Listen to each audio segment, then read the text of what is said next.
السلام علیکم محترم سامعین و ناظرین، آج میں اس ویڈیو میں بتانے والا ہوں کہ کتنا بد نصیب وہ شخص ہے جو اپنی ماں کو برا بھلا کہے، اور وہ بھی اس بات پر کہ اسے برے کام سے کیوں منع کیا جا رہا ہے۔ ایسے نافرمانوں کا انجام بھی پھر ایسا بھیانک ہوتا ہے کہ زمانے کے لیے عبرت کی علامت بن جاتا ہے، زمانے کے لیے درس کی پہچان، درس کی علامت بن جاتا ہے۔ بعض اوقات انسان کی عبرت کے لیے برزخ کے مناظر ظاہر کر دیے جاتے ہیں تاکہ گناہوں پر مصر رہنے والے ان ہولناک مناظر سے عبرت حاصل کرے اور توبہ کی طرف مائل ہو۔ والدین کا مرتبہ و مقام دین اسلام نے بہت زیادہ معظم بنایا۔ اللہ رب العزت و رسول صلی اللہ تعالی علیہ وسلم نے ہمیں والدین کی اطاعت کا حکم دیا۔ بدبخت و نامراد ہے وہ شخص جس سے اس کے والدین ناراض ہیں۔ نافرمان بیٹے کا عبرتناک انجام آپ سنیں۔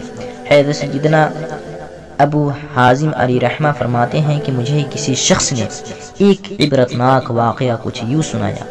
ایک مرتبہ جنگل بیابان میں مجھے رات ہو گئی، ہر طرف سناٹا طاری تھا، دور دور تک آبادی کا نام و نشان نہ تھا۔ کچھ دور دو جھوپڑیاں نظر آئی، میں نے وہاں پہنچ کر بلند آواز سے سلام کیا۔ جھوپڑی سے ایک نوجوان عورت اور ایک بڑھیا باہر آئی۔ میں نے کہا میں مسافر ہوں، کیا رات کے کھانے کو کچھ مل سکتا ہے؟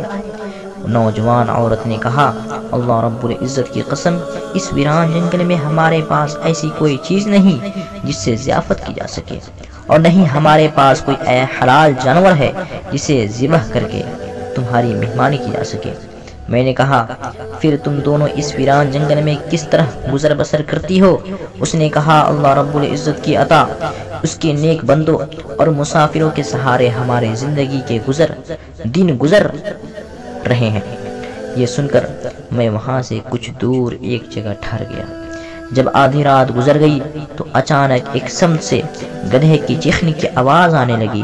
خدا کی قسم صبح تک وہ آواز مجھے سنائی دیتی رہی۔ نیند مجھ سے کوسوں دور تھی، میں نے وہ رات جاگ کر گزاری۔ صبح ہوتے ہی میں اس سمت چل دیا جہاں سے آواز آ رہی تھی۔ وہاں پہنچا تو ایک عجیب و غریب منظر دیکھا اور دیکھ کر میں حیران رہ گیا۔ وہاں ایک قبر تھی جس میں ایک گدھا گردن تک دفن تھا، اس کے سر اور پیٹھ سے مٹی ہٹ چکی تھی۔ اس بھیانک منظر کو دیکھ کر مجھ پر کپکپی طاری ہو گئی۔ میں وہاں سے واپس آ گیا اور ان دونوں عورتوں کے پاس پہنچ کر گدھے اور قبر کی متعلق پوچھا۔ انہوں نے کہا اگر تم اس کے متعلق نہ پوچھو تو کیا حرج ہے؟ میں نے کہا میں اس بھیانک منظر کے متعلق ضرور دریافت کروں گا، برائے کرم مجھے صورتحال سے آگاہ کرو۔ عورت نے کہا اچھا اگر تم سننا ہی چاہتے ہو تو سنو۔ اللہ رب العزت کی قسم وہ گدھا جو تم نے قبر میں دفن دیکھا وہ میرا شوہر اور اس بڑھیا کی بیٹا تھا۔ قسم ہے اس ذات کی جس نے گزشتہ رات تمہیں یہ منظر دکھایا۔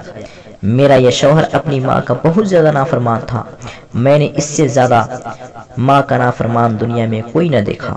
جب بھی اس کی ماں اسے کسی بری بات سے منع کرتی تو وہ اسے اس طرح بد کلامی کرتا اور کہتا دفع ہو جا، یہاں سے ہٹ جا، کیا گدھے کی طرح چیختی و پکارتی ہے اور پکار کر رہی ہے، جا مجھے تیری بات نہیں سننی۔ آخر کار دکھیاری ماں نے تنگ آ کر کہا اللہ رب العزت تجھے گدھے کی طرح بنا دے۔ جب یہ نافرمان مر گیا تو ہم نے اسے دفنا دیا۔ اس پاک پروردگار کی قسم جس نے ہمیں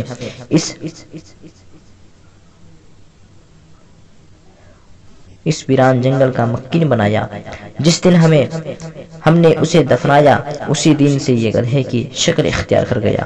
ماں کا نافرمان اور اپنی ماں کو گدھے کہنے والا اب روزانہ اپنی قبر میں گدھے کی طرح چیختا ہے اور ہر رات اس کی قبر سے یہ آواز سنائی دیتی ہے۔ محترم سامعین، اللہ تبارک و تعالی سے دعا ہے کہ ہم سب کو والدین کی نافرمانی سے محفوظ رکھے۔ السلام علیکم۔ اگر آپ کو ویڈیوز صحیح لگے ہوں تو ہمارے سنی انڈین نیٹ ورک کو سبسکرائب کریں۔